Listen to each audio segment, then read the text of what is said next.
You are listening to the Edtech Takeout from Grantwood AEA, an educational service agency that supports school districts in eastern Iowa with a focus on equity, excellence, and efficiency in education for all children. In a world where podcasts are the pinnacle of knowledge and entertainment, two educators fight a fierce battle with technology and the internet. Each week, they strive to find engaging and relevant topics for their listeners, while fully aware that failure is always an option. Sometimes they're informative. Sometimes they're funny. Sometimes they're just plain weird. This is the Edtech Takeout.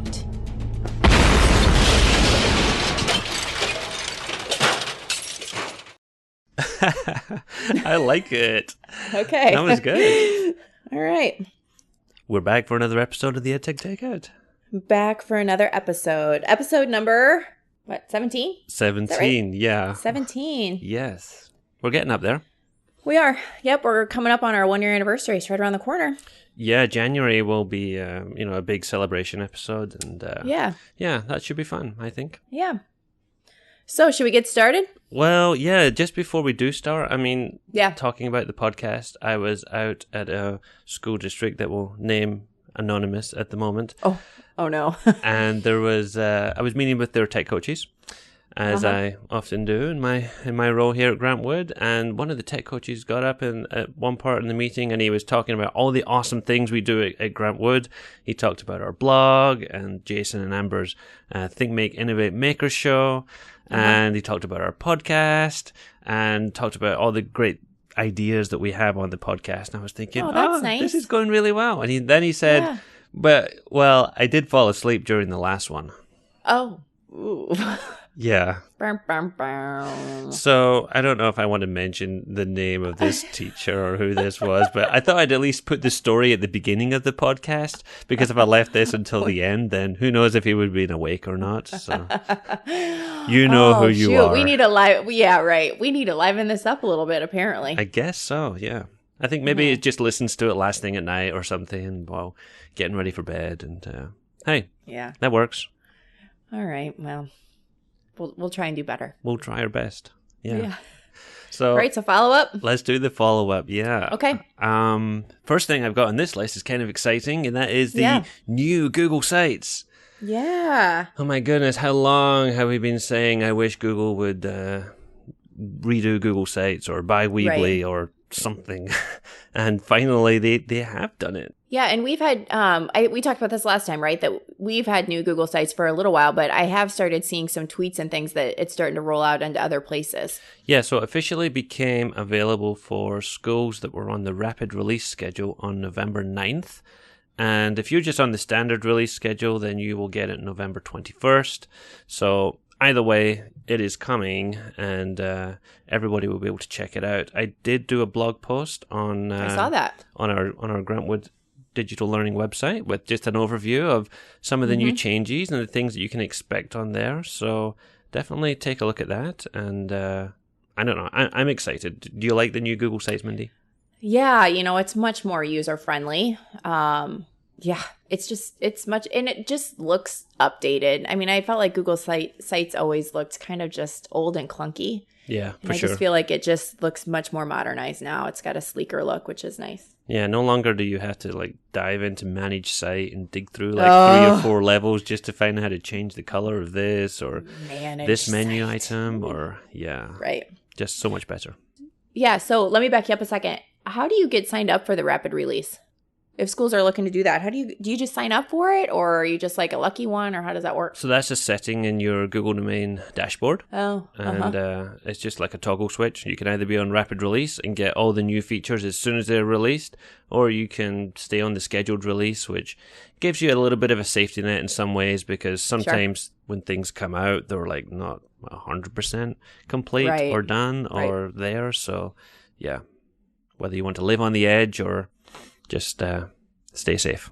All right, so I have a little bit of a follow-up, because last time we were talking about YouTube in the classroom and whether or not to use YouTube, and I had kind of mentioned about how I didn't like the little tic-tac-toe board after the you've completed your viewing of your video that you were watching. Yes. And it gives you all these suggested videos after that. And I hate that because you just never know what's going to pop up. You never know. No. No, right. So after we talked about that, I saw a tweet from Tony Vincent that talked about embedding your video. And when you embed a video, then you can turn off that little tic-tac-toe board.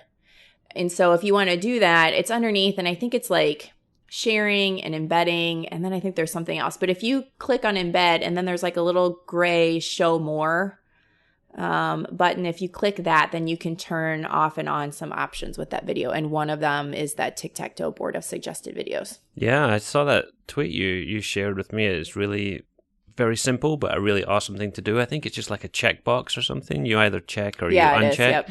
And it changes the HTML embed code so that you don't get those related videos at the end. Right. But you already talked about this, didn't you, in a previous episode? I just didn't remember. There are some similar options that exist for that, but it's nice to have that native YouTube option. Yeah. Yeah. All right. Anything else? I have one more piece of follow-up, and I think it's really in relation to, we've talked about video conferencing a little bit before, and I think we talked about how with Skype and with some other things like Zoom, that people don't need an account to join your call, but the person who sets up the call needs to have an account. Has to have the account. Well, now I saw this morning while I was having my breakfast, and Skype have changed it where you don't even need an account to set up the call. You can start you can start a Skype call as a guest user. You don't need to have a Skype account if you use the Skype web client. And you can have voice or video calling, group and instant messaging, screen and file sharing for up to 300 people. Oh my gosh. I know. And so you just sign in as a guest and you say who your name is. It says, what's your name? And you type your name in. And then it gives you a link to your Skype thing and you just email that or instant message it or send it to whoever you want. And you can have everybody join the Skype call without a user account. Interesting. I'm going to give this a try tomorrow. I'm doing a mystery Skype with the Digital Learning Institute with a class in All Saints, one of their first and second grade classrooms. Yeah. We're going to mystery Skype with them tomorrow. I'm going to maybe try. I was just going to use Zoom just because I'm really familiar with Zoom, but maybe I'll give this a try and see how it works. Yeah. You have to use the Skype.com web client. It doesn't work on... Got it. If you use the desktop clients, it's going to force you to sign in or log in with something. But the web client is open and free. You can sign in as a guest. So all right. I like I'm that. I'm going to give it a try. Yeah, it's a good one.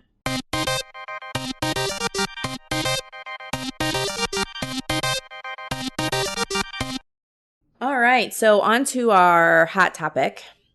And right around the corner, not really is it the first week of December? It's December 5th through the 12th? Yes, 5th through the 12th. Is Hour of Code. And so Jonathan and I thought it would be interesting to talk a little bit about Hour of Code and what our different opinions are about it. Yeah, so Hour of Code, I guess my opinion in a nutshell here is, people ask me now and again, should we do Hour of Code? And I say, yeah, it's a great thing because it really exposes kids to all kinds of different things they may not normally come across in the classroom. But, I think for teachers, there's always that struggle of, where do I fit coding in? Where do I put coding into my curriculum? Mm-hmm. And I don't know if there's always an easy answer to that. You can definitely make ties with math and some science and some other things as well. But sometimes it's just taught as a standalone thing, and we're trying to get away from technology being a standalone thing. So I think that's kind of tough in some ways. Do you have opinions on when we should code or where we should code? Yeah. We did coding when I was in the classroom, and I always just had a part of my week that was devoted to coding. And I'm not saying that that's the right thing to do. I don't really even know what the right thing is to do. But we always took time on Friday afternoons, and the kids would just get together, and sometimes I would give them challenges like, today I'd like to see you try and do this. And sometimes I just let them explore and see what they could come up with. And I really, interestingly enough, thought coding kind of built this little community in my classroom because the kids did so much collaboration, and I saw them asking each other for help. And so I don't know, it worked for me to do it that way. And, throughout the week, we would find different times here and there. If we had 10 minutes, I'd say, okay, well, let's do a little bit of coding. It was kind of like not a fast finisher thing, because I don't think it's fair just to let your fast finishers do coding. I think it's important that all students do that. But if you've got 10 minutes before you've got to, go to gym or go to art, and you miraculously finish something before you needed to, I don't know, I guess, but I had elementary students and that worked really well for us. But I think Hour of Code is great to get you started, but you got to keep doing it. It can't just be a one and done thing. It's something, if it is your kickoff to get started during the school year, or, if it's more like an extravaganza where you're celebrating that you're doing it, I think you still have to make the effort to try and make it something that's being done somewhere throughout the entire school year. Yeah, and I think that's their aim or their hope or their goal with this week. It's kind of an awareness week. They very much want people to, try it, enjoy it, and think, yeah, we have to do more of this, because it is one of those career skills now that we are short of as a country, and there are jobs going unfilled, from my understanding, because there are not enough skilled workers in order to do this coding type of thing. Right. But yeah, like you said, I mean, if you do it for the hour of code and that's it, and you don't do anything else until the next December, maybe you shouldn't do it, because you're not really going to accomplish much more other than maybe spark some curiosity with kids who might want to go and try something by themselves at home. But if they don't have any other exposure at school, then it doesn't seem like a worthwhile thing to do. Yeah, and I think coding just strengthens so many life skills. I mean, seeing kids get frustrated because, they thought they had coded something and then saw, ran the code and it didn't work, and seeing their frustration, but their ability to then go back and recheck and follow through and alter what they had done. I mean, those are some huge life skills that coding really supports. So even if you're thinking, I don't know why I would even do coding, think about it in that aspect, that it really does encourage kids to be problem solvers. Yeah, absolutely. And, you think about some of the, assignments and things you get your kids to do in class. They do the assignment, they hand it in, you grade it, hand it back to them. And a lot of the times that's it. You don't go back through the assignment and problem solve and say, okay, where did I go wrong here? Why is this not right? And it's like, okay, move on to the next assignment.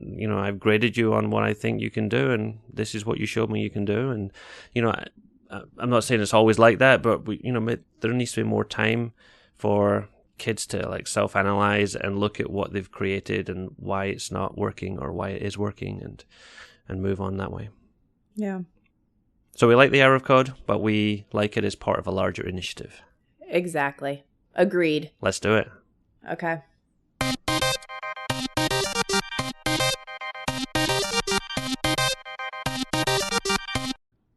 All right, so on to the main course served to you piping hot, our parent and teacher communication apps. This is a good one. I like this one. It is a good one. There's so many options out there.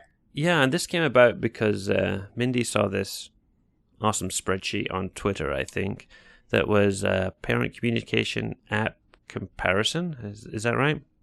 Yes, right. So this comes from Jessica Meacham.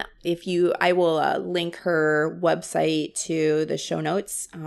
She's got an amazing website with all kinds of free resources of stuff that she's created. So, but since I hadn't been in the classroom for a while, I hadn't come across her stuff. And then, I saw a tweet. I thought, oh, there's a name I haven't seen for a while. So I was really excited to take a look at this and share it. Yeah, it gave us a good idea. I mean, a lot of these tools we are familiar with. And we'll definitely share that spreadsheet with you. A lot of the tools we're familiar with, some of them we are less familiar with and haven't spent a lot of time diving into, but it's always good to have options. So I think we'll maybe look at maybe 3 or 4 of these that we are more familiar with and can talk about. And we'll put this spreadsheet out there for you guys to see how they compare with the others. And if you want to explore those other ones, definitely take a look, because there's a lot of great tools on here, and we very much appreciate the work that Jessica did to put that together. Yeah, because it's got a lot of stuff. So to kind of begin, everyone is going to be super shocked, but I'm actually not going to talk about Seesaw today. What? Well, I just feel like we've talked about Seesaw a lot, and there's a lot of stuff out there about Seesaw, so I thought it might be good for me just to lay off Seesaw. Doesn't mean that I don't think it's an amazing parent-teacher communication platform, but we're going to leave it out of the conversation for today. Give me a minute to pick my jaw up off the table here. Yeah, right. So the first one on our list is Class Dojo. And I think Class Dojo has evolved into something very different than what it was when it first, or at least when I first learned about Class Dojo. Agreed. Yeah, so when Class Dojo first came out, it was more just about behavior management. And every student kind of has their own little avatar, and then you can like give points for good behavior and take points away if you want to do that. But it's now evolved into something else that allows students, kind of like Seesaw, to input different artifacts and show their learning through photos and videos and things like that. Do you know what I remember about Class Dojo? What's that? And you'll probably remember this too, back when it first came out and you start it up, you get this sample student class that had celebrities in it, like Brad Pitt and Angelina Jolie and Robert Downey Jr. and all these people. And it kind of felt fun to like think about, if they were my class, who would the naughty ones be and who would the nice ones be? I think I know who, but I don't know if they still do that, but those celebrity classes. I think they do, because that's my demo class. I just took those names and pasted them into my demo class. Really? So I think they do. Yeah.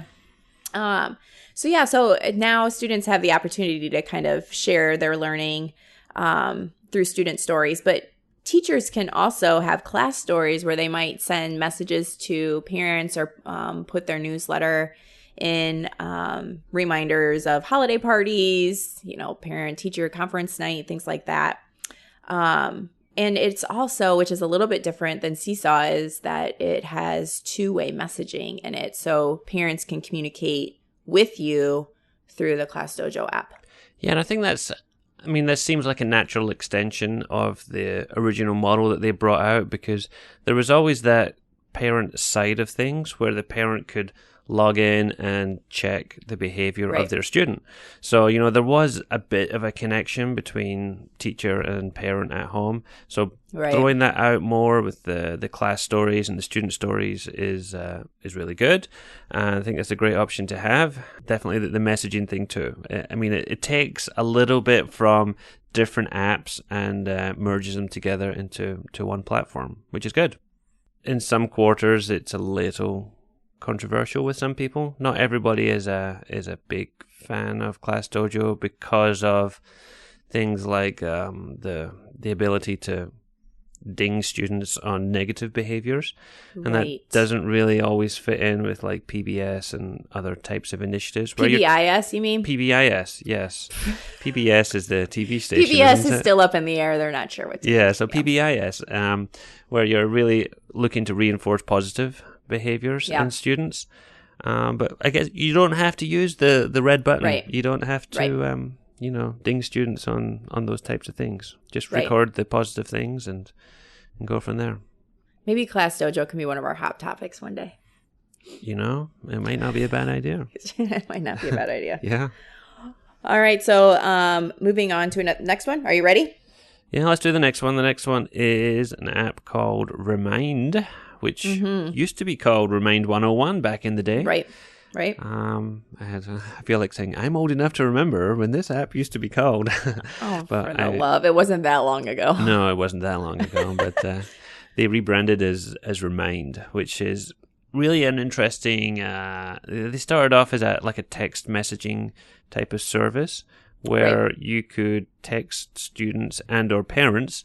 But the neat thing about this is that they don't see your cell phone number and you don't see their cell phone number, so you're protected and have that privacy part on there too. Right. So, but one of the things, because I am using, or I'm trying to get Remind started at my children's school, because I am part of the parent-teacher, I don't know what you call it, association of sorts. Anyway, so we wanted to use it to kind of send out reminders to parents about upcoming school events and stuff. And one of the things that I saw, which I don't know if this is new or not, but you can then allow for parents to text back and forth, so they can go in and search for you and send you a message. Not you as the teacher, but each other. Oh, really? Okay. Yeah, but you can turn it off and on. So I don't remember if I turned it off or on. I think I turned it off because I don't really want to be in charge of who's texting who or whatever. But yeah, I thought that was kind of interesting. And I think it probably still keeps your phone number private, but it allows you to communicate with other parents. And then within there too, you can make smaller groups, or, you can divide kids out then by grade levels or homeroom teachers, and do it that way too, which is nice. Yeah, so this is another kind of service that has expanded, and I think it's always great to see these edtech companies that are continuing to grow and expanding and not just dying and disappearing and slinking off into the night somewhere, but they're expanding their options and features, and they do something now with creating events. Is that something you're familiar with too? Yeah, so I don't know how familiar you would say I am with it, but you can create an event, and then let's say you're having a fundraiser or a field trip or something like that, and you might have to pay admission, or maybe you're making a donation. You can do all of that within Remind. So you would take your school, you might have a special account just for those kinds of things or whatever, but then people can donate or pay all through Remind instead of having to send a check in, or that makes me crazy when I have to. The only time I write a check is to my kid's school, right? Yeah, I know. It's the only time I write a check. So it would be nice to kind of get rid of that option. I don't really know what the back end of that is for schools and how that works, but it's nice to have the option to do that. But I think it might be a paid option too. I'm not sure that comes with the free account. Okay. There's a lot of this app that you can do for free. That might be one of the school-wide, district-wide things. Right. But speaking of which, I know some schools, or I've definitely seen of some schools that they use Remind as their their winter alert system for their school-wide system. I mean, here in Iowa, we are. You wouldn't think it. Our Novembers have been pretty warm recently, but we are heading towards the winter weather and school cancellations or late starts and early outs, all that kind of thing. Right. There's schools that are using Remind to get a free, school-wide alert system that parents can sign up for, and that's nice. That's one less thing you would have to pay for if you wanted to. So people use it, and they use it really successfully. Yeah. And the thing I like about it too is I find myself trying to move as far away from email as possible. Maybe it's because I get so much email, but it's nice just to get a quick notification instead of having to because with your email, I have to go in and actually check my email. A notification that comes across my phone, I can see it and set it back down and keep going about my day. And that's what I think is really nice about these notifications or text message kind of ideas is it just, I don't know. I just think it's a faster way to reach people. They're more likely to see what you want them to see. Yeah, but that said, if, as a parent, you do sign up to receive these messages, I think you can choose to have email as well or instead if you want to. Right, and you can download the app yourself too and just get in-app notifications too or something like that, I think. Yeah, because I think there's still people on old cell phone plans and things that will charge you to receive text messages and stuff like that. So, if you prefer email or other types of notifications, or just have them in the app, like you said, then that's definitely a good option. Yeah, and I think it's just all up to the user. However you want to be notified, it's up to you. So.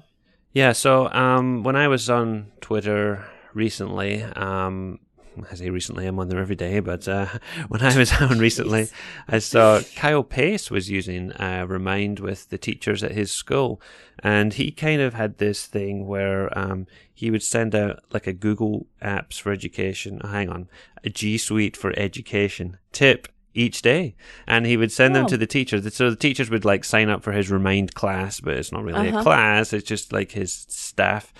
And they would sign up and they would get little tips by text message that Kyle would send out.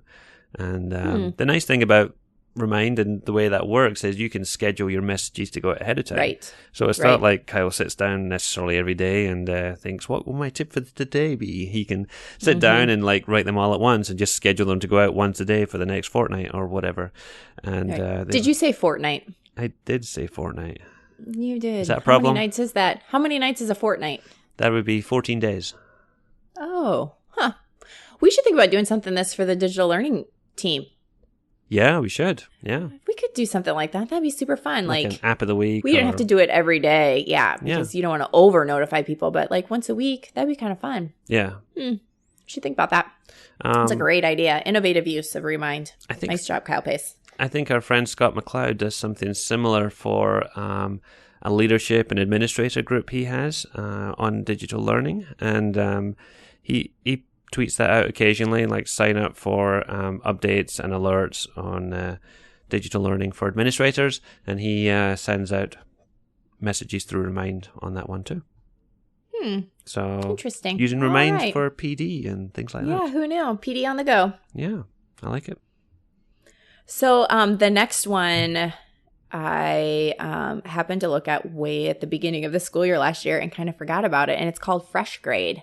Because my original thought was that I was going to compare Fresh Grade and Seesaw, the two of them, and kind of put them side by side, which I did in my head. I was going to write a blog post, but I didn't. And at the time, you and I had this conversation, and I told you that I liked Fresh Grade better. Do you remember that? I do remember that, yeah. Yeah, and I said, I feel like I really like Fresh Grade. And then Seesaw came out with their classroom blog, and that was it. It was all over for me. Then I love Seesaw. I think that's huge. But Fresh Grade, now that I went back and looked at it, is pretty amazing. And I definitely would suggest that you kind of dig into it a little bit and see what you think about it, listeners. So if you think about Seesaw and Fresh Grade, and you're weighing up pros and cons now, do you think one has an advantage over the other? Because they're very similar types of services, and some of the things that they do for e-portfolios and collecting and sharing student work with parents and all that kind of good stuff is, does one stick out ahead of the other in any particular department or not? Like I said, the classroom blog thing is pretty huge. I think that Seesaw has. And I think Seesaw also has some better, journaling options that you can take some of their already ingrained tools and kind of smash them together to make this different kind of product. Where with Fresh Grade, you can do audio, video, picture, add captions or notes, things like that. But it doesn't really allow you to kind of smash those things together to actually create maybe a next level kind of artifact. But you can add links and things like that. And I mean, most apps, and that's another thing is that we thought after we looked at it again that it was only on tablet or mobile devices, right? Yeah. But as a teacher, you can add stuff through the website. But for students, it's merely an app, where Seesaw is all platforms. And you know what's kind of interesting, or what I think is kind of interesting, that Fresh Grade has 3 apps. They have a teacher app, a student app, and a parent app. And Seesaw just has the one app, and I presume when you log in for the first... It has two. Backup, it has 2. Okay, backup, it has 2. Don't you start telling people about Seesaw. Okay, I'm not going to... Sir. So it has a student and parent app, and it has a teacher app, is that right? Okay. Right. So the student and teacher, it's actually a classroom app and then a parent app. All right. So the classroom app, students and teachers I'm going to hold my tongue. Okay. I'm not a Seesaw ambassador. I just make stuff up as I go I know along. you're not. We all know you're not. Yeah. Yeah. But yeah, you're right. I mean, it is kind of 3 different apps is a lot. But yeah, so the other things about Fresh Grade that, when we were looking at it, we thought was really neat is that you can create a learning slideshow. So You can take your artifacts from inside your student portfolio, and you can choose 10 different artifacts, and then it creates this little slideshow for you with the captions and things like that, with music, and they just make it for you, which was kind of a neat little feature, I thought. Yeah, isn't that a nice little review, like at the end of a quarter or semester or something like that? You could, just throw together a quick slideshow and go, oh yeah, I remember we did this in class and so forth. Yeah. It'd be a good way to go back and reflect and look at your learning again. Yeah. Another thing that I think Fresh Grade has that Seesaw doesn't is it kind of has a little bit more of a grading element to it. Seesaw has added their skills section, which is paid. I mean, you don't get that in the free account. With Fresh Grade you do. But it has like these different ways of grading too. So a lot of times grading sometimes gets this negative connotation, but your grading can just be an anecdotal note. And then you can assign and create activities within Fresh Grade and tag different students. And then that assignment or that activity is sent to that specific student, which is definitely, I like that. I like it a lot. Yeah, it's a way you can kind of like personalize some of the learning paths for students. So, I mean, that is an appealing option. And the gradebook is really pretty visual as well. You can get all these like graphs and charts on students too. So, yeah, I like it. Yeah. And then the last thing I would say that if you do, kind of take a look at it, I couldn't figure out how I did this and how I didn't, but I had activated one student and not activated any of my other demo students. So I couldn't actually log that student into the app until you have to go into each student's profile and check that you have parental permission that their student is able to use the program. So it will not give you an access code for that specific student because each student has their own access code, which that access code is ridiculous. I will say that because it's like 8 characters and they're all mumbo jumbo. Alphanumeric, yes. Yeah. So if you are interested and you're like, how do I get these kids signed in? You do have to go into each profile then and check that you've got parental permission for your student to use that. All right. So I think, those are our big ones, the ones that we've come across the most and the ones that we've used a lot or seen used a lot. We said we weren't going to talk about Seesaw, Mindy, but I feel like we talked a lot about Seesaw. Sorry. Okay. Well, we are contractually obliged, aren't we? Yes, we are. Yep. I should stop saying that in case people think we are contractually obliged. I know. I'm really not paid by Seesaw. No, I'm really not. We are really not. I get paid in T-shirts. Yeah. But there are other tools out there. Like we said, when we saw this spreadsheet, we saw, there's Remind, there's Class Dojo, there's, we knew these tools, but there was others on here that we hadn't really come across as much. So one of those is Bloomz, and that's Bloom with a Z. Yep. I know a friend of the show, Marissa Dahl in Heartland AEA over near Des Moines. I know she has used Bloomz a lot and has a lot of teachers that use it.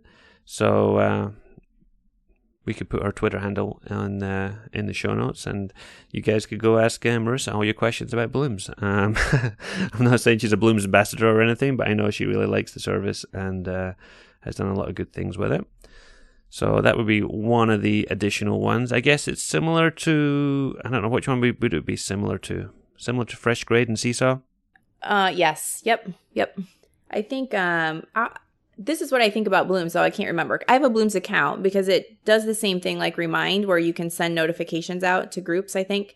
But I felt like with Bloomz that it was mostly teacher-driven and that students didn't necessarily have accounts. But I could totally be wrong. I'm not sure. It's been a while since I played with it, so I don't know if it says that in the form or not. Student avatars, yes. Student, nope. It looks like they've got a QR login too, so students should be able to log in.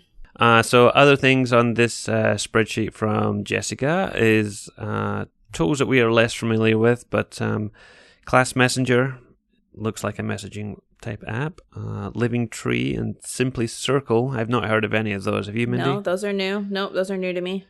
She also has Class Tag on here. I don't know that one either. Those are the three I've never heard of before. And there's two interesting ones at the end of the spreadsheet, which is kind of a watch this space type of deal here. Yeah. It says the review is under construction. So it looks like Jessica's still checking those ones out. And yeah, I don't know. And those were new to me too. Apple Tree and Class 1, 2, 3. I don't know those either. So many options out there. I think that shows the importance of really letting your parents see and feel what you're doing in your classroom. Yeah, those four walls can be really containing, and I feel like as teachers and as administrators, I can't say it, and as administrators. Oh, I think you should leave that in. I feel like as teachers and administrators, we should be doing more to show the great things that go on in our classroom, because it's one of these deals where people don't really know what's going on, and the kids come home at the end of the day and they don't really say a whole lot about what happened that day, but then there'll be that one incident a year where something bad goes wrong, and it's suddenly that's typical of that school. And it's like, no, it's not typical of that school. If you knew all the awesome things that were happening every single day, those things that come up would just be like, oh, okay, well, that's a shame, because that school does so many awesome things. It's like social capital or something like that. You got to build this up ahead of time so that you've got all this good stuff stored up, and when bad things happen, the good vastly outweighs the negative. Right. And somebody says, like, if you don't tell your story, someone else will. Who says that? Someone does. So I'm not going to take a claim for that, but it's so true. It's absolutely true. If you don't tell all the great things that are happening, no one will. Yeah. So toot your own horn.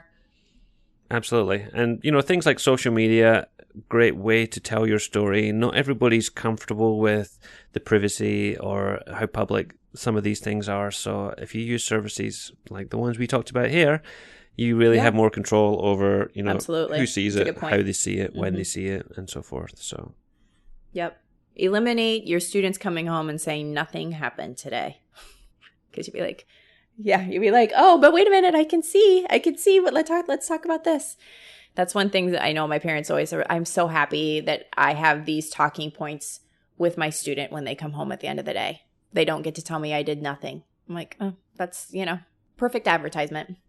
Yeah, absolutely. And, if it could cut down on the paperwork that comes home from school as well. You never know. Yes. You might see, you might have to keep less papers, or be less vigilant about, Save the trees.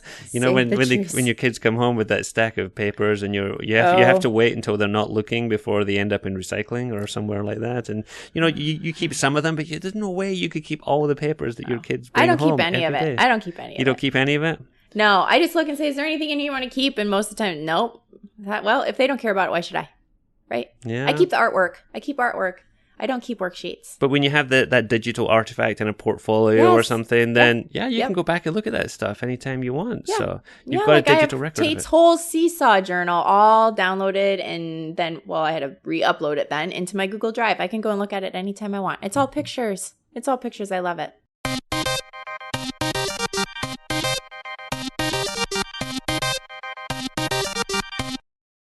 All right, now on to my favorite part of the show. It's Tech Nuggets. I feel like I put a little extra spice on those today. Extra spice on the nuggets? Yeah. Tech Nuggets. I went to Wendy's recently, and I asked for some nuggets. Yeah. And they said, okay.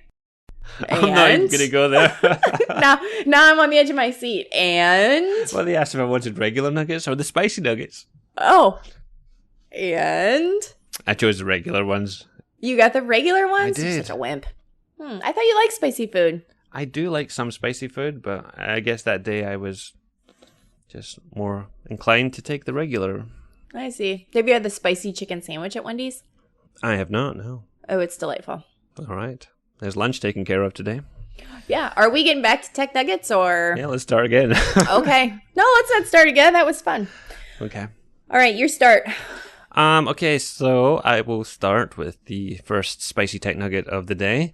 And this is one I saw from Larry Ferlazzo's blog. And if you have never read Larry Ferlazzo's blog, I will have to put a link to it in the show notes for you because it is a really very awesome blog if you are interested in technology tools. He, I believe, works with students who have English as a second language. But a lot of the tools he finds are relevant to all students, and he has a lot of these best of lists and things like that. Anyway, enough plugging. The website is called Edcite, Edcite, Edcite, and it is a free platform that allows you to create customized assignments for students. And kind of an interesting thing on this is you can either create your own assignments or you can go into the library of assignments they already have there that are sorted by grade level and curriculum area and so forth. They have like 16,000 assignments in the library. Holy shnikes. I know. So if you can't find an assignment that might be relevant for your students, then I don't know, maybe you're not looking hard enough. But there it is. Yeah, I know it. So another thing that I liked about this site is that here in Iowa, we have Smarter Balanced Assessments coming soon as our statewide assessment for students. And this website lets you create quizzes and assignments for students in the style of Smarter Balanced Assessment questions or PARC.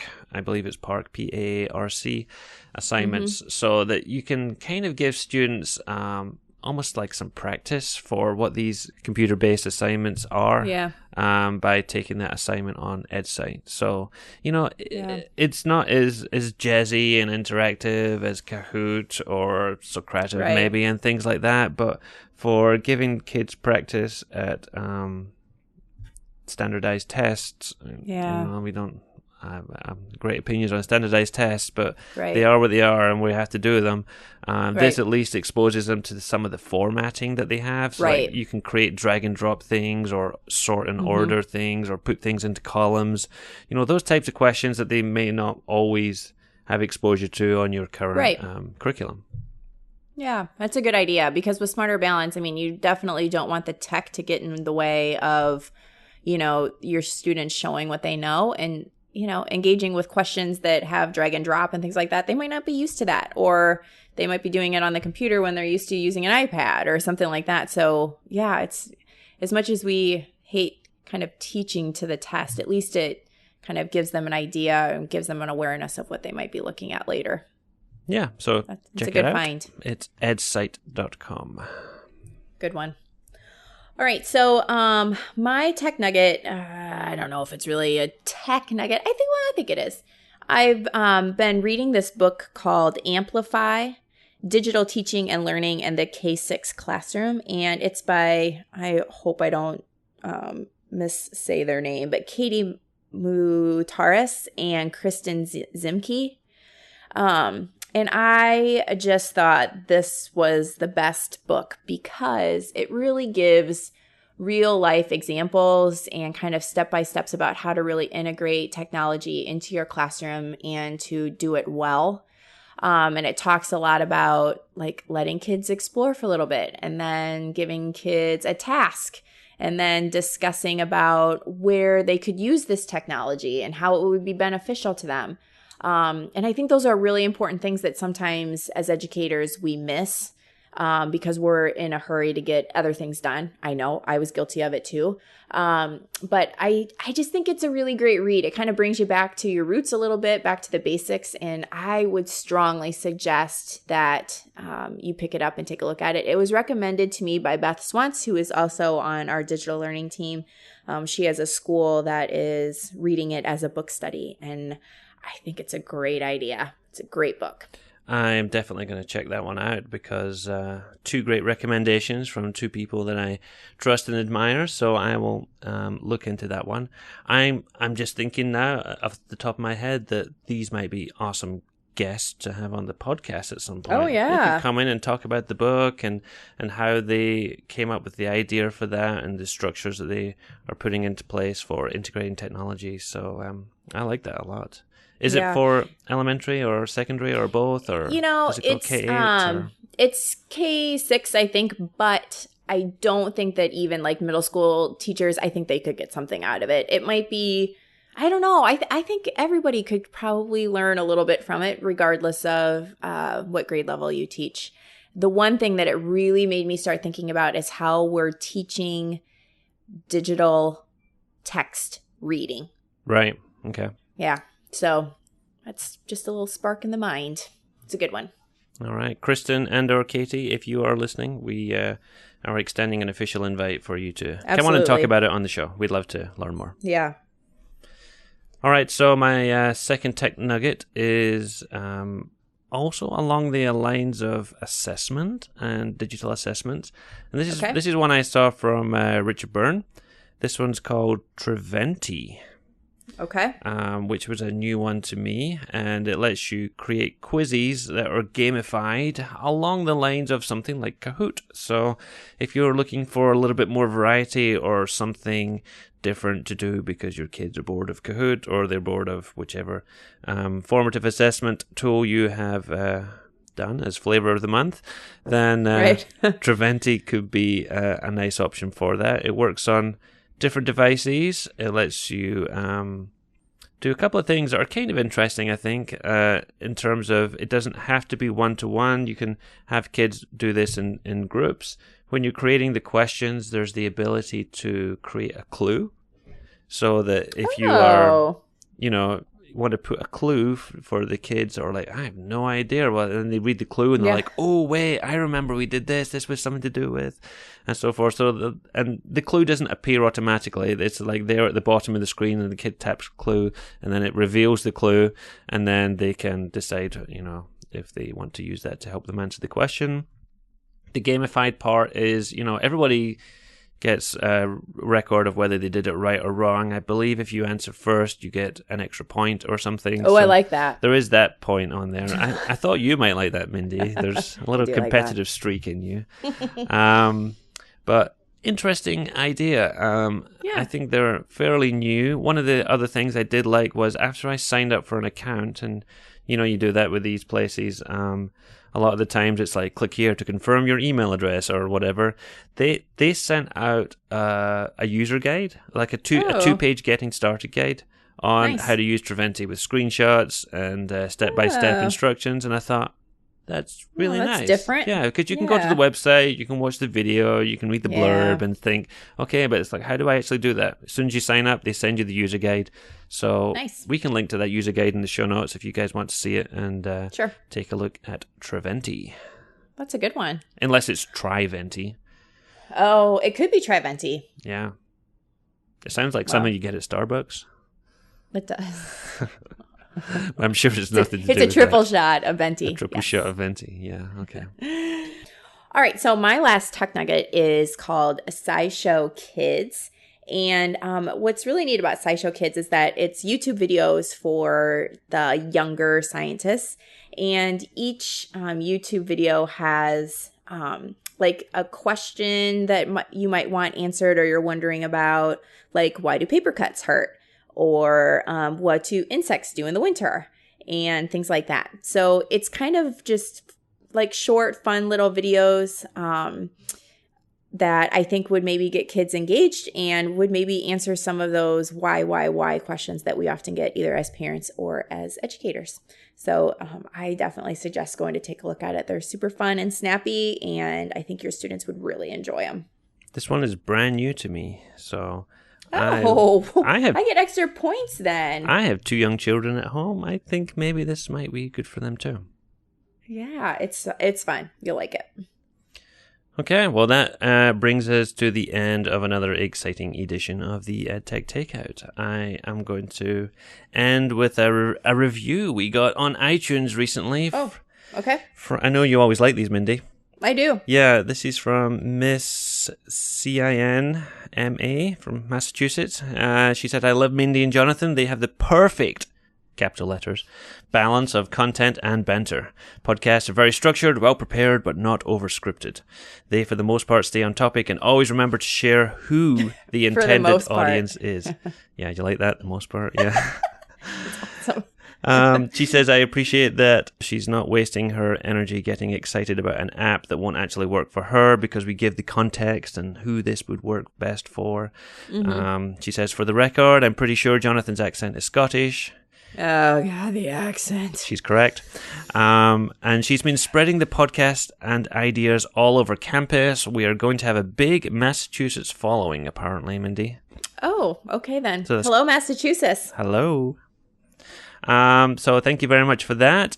We always appreciate feedback, and we do our best to respond to those as often as we can. If you did enjoy the show, please subscribe in a podcast player of your choice, and links on how to do that are on our website at dlgwaea.org/podcast.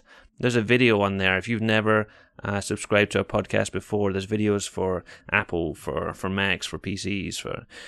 Share those with other people.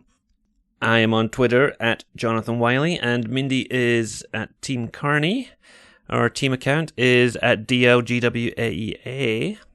You can also email us, podcast@gwaea.org. So, until next time. This has been the Edtech Takeout. We hope it hit the spot. For more information on today's episode, please visit dlgwaea.org/podcast.